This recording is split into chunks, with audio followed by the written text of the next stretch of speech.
Hi friends देखो आम आज माछ झोल करवा आपण मान रेसिपी अलग समस्त रोसई टाइप टा टिके अलग होता है आम रेसिपीटा टिके देखु एवं टेस्ट करेंगे बहुत टेस्टी हम फास्ट कढ़ई की गरम करेंगे तापरे गरम स्लाइट गरम होला परे आपण तेल देबे तेल देवा परे तेलटा गरम हेई आसुची देखंतु तापरे आमे एबे जीरा दबा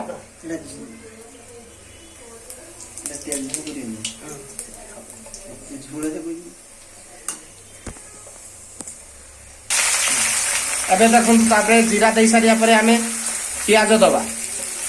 अधिक मात्रा लागि ओटिया तेल ढाल प्याज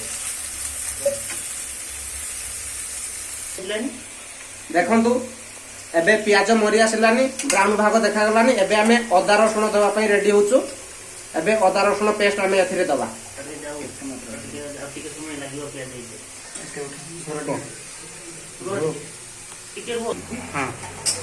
आज मार्केट तो 5 किलो 5.5 देखंतु एबे जो आमे माछ झोल करिया ता पई जो सामग्री आमे नैचु देखंतु माछ तो प्रथमे छाणी सारचु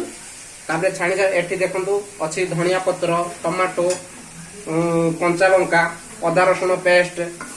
बास एई भले आपण माने भी सामग्री तैयारी करी रखिबे आगरु नले आपण मानकु बहुत समस्या हबो देखंतु आज्ञा एबे प्याज ब्राउन भाग हेई आसिलानी एबे हमें अदा रसुण पेस्ट दबु प्रथमे रसुण पेस्ट देबे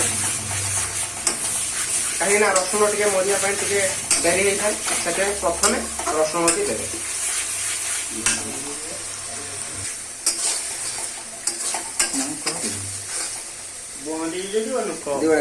एबे देखंतु हमर रसुण हेई आसिलानी अल्प मरिची तापरे हमें अदा पेस्ट एबे देलु बस अदा रसुण पेस्ट हवा परे पुणी हमें आगो को देखेबु हम जानी पालुन जे केते मात्रा रे हमें देलु अल्प मात्रा देबे अल्प मात्रा रे देखंतु एबे हमर अदा रसुण हेई आसिलानी या परे हमें लंका हळदी पकेइबु बस आउ टिके अल्प पानी दे एबे देखंतु हमर अदा रसुण हेई आसिलानी बस एबे हमें टमाटो देलु टमाटो परे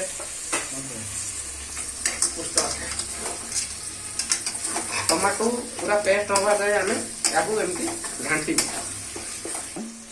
टमाटो जल्दी होगा पाई हेले हमें टिके लूण पकेले जल्दी हे जिवो देखुन बहुत जल्दी पेस्ट हे जिवो मात्रा अधिक मात्रा ने अल्प मात्रा देबे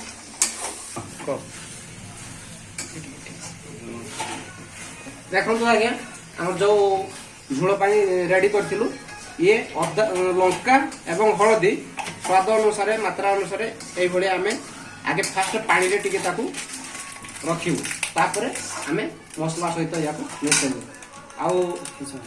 या सहित फिश मसला भी आपण टिके गुळै देबे बहुत बढ़िया टेस्ट हबो देखिबे माछ मसला भाई केते मात्रा देले एटा एबे देखंतु आज्ञा एबे टमाटो पेस्ट हेई आसिलानी या परे हमें लंका हळदी पानी एथिरे पकेइबु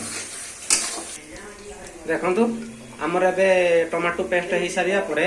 एबे हमें हळदी आ लंका पानी एथिरे पकेइबु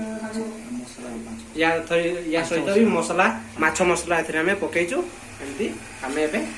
मसला सह देई देबु बस एबे ये जो पानी हमें देलु लंका हळदी पानी याकू टिके अल्प मात्रा रे मरिया पाई छाडी देबु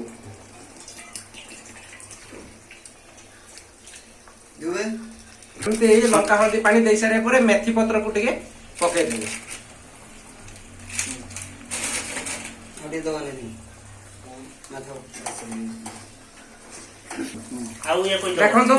एबे हमर जो अल्प फुटो आसी गला अल्प फुटो आसी सारिया परे एबे हमें मगज बाटा एथिरे दे दउ मगज पेस्ट एवं ता सहित काजू दुईटा जाको सांगरे पेस्ट करा जायछि एबे एई मसला हमें देलु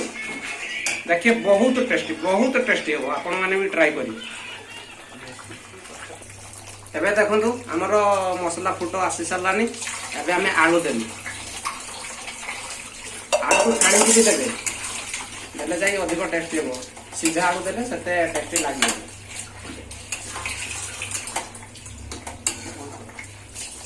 ଦେଖନ୍ତୁ ଆଳୁ ଦେଇ ସାରିବା ପରେ ଏମିତି ଅଳ୍ପ ଫୁଟ ଆସିଲା, ତାପରେ ଆମେ ଏବେ ଅଳ୍ପ ମାତ୍ରାରେ ପାଣି ଦେବୁ,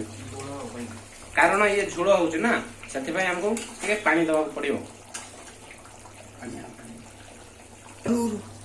ଦେଖନ୍ତୁ ଏବେ ଆମର ଏମିତି ମାଛ ଝୋଳ ଫୁଟ ହେଇ ଆସିଲାନି। ଏବେ ଆମେ ମାଛ ଝୋଳ ଏଥିରେ ଯୋଉ ମାଛ ଯୋଉ ଛାଣିକି ରଖିଥିଲୁ ଏଥିରେ ଏବେ ଆମେ ମାଛ ପକେଇଦବୁ।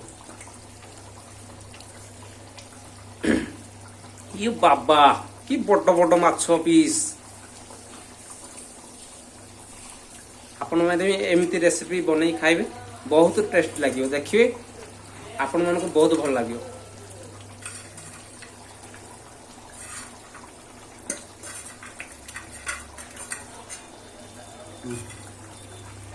ଏବେ ଆମେ ସବୁ ମାଛ ପକେଇଦେଲୁ,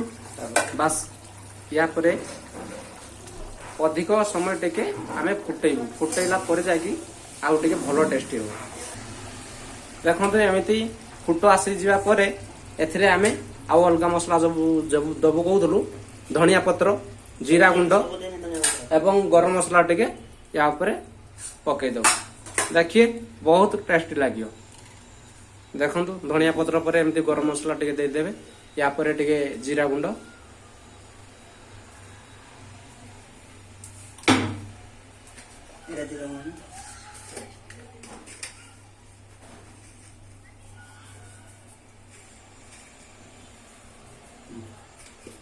ଏମିତି ପକେଇଦେବେ, ଦେଖିବେ ବହୁତ ଟେଷ୍ଟି ଲାଗିବ। ଆପଣ ମାନେ ବି ତିଆରି କରନ୍ତୁ, ଖାଆନ୍ତୁ, ଆଉ ଭଲ ଲାଗୁଛି କି ଖରାପ ଲାଗୁଛି ଆପଣ ମାନେ ଆମକୁ କମେଣ୍ଟ ମାଧ୍ୟମରେ ଜଣେଇବେ। ଇଏ ହଉଛନ୍ତି ଆମର ରୋଷେଇଆ ଭଗୀରଥ ଦାସ, ବହୁତ ଭଲ ରୋଷେଇ କରନ୍ତି। ଆପଣଙ୍କୁ ଆପଣ ଯୋଉ କମେଣ୍ଟ ଦେବେ, ଯଦି ଆପଣ ୟାଙ୍କ କଣ୍ଟାକ୍ଟ ନମ୍ବର ନେବା ପାଇଁ ଚାହିଁବେ ଆମେ ଆପଣଙ୍କୁ ଦେଇଦେବୁ, ବହୁତ ଭଲ ଲାଗିବ। ମାଇ ଚ୍ୟାନେଲ ନାମ ହାର୍ଟ ରୁକ୍ ବନ୍ଦ ଜିବି। ଆପଣ ଲାଇକ୍, ସବସ୍କ୍ରାଇବ ଏବଂ କମେଣ୍ଟ କରନ୍ତୁ, ବହୁତ ଭଲ କମେଣ୍ଟ ମଧ୍ୟ ଦିଅନ୍ତୁ।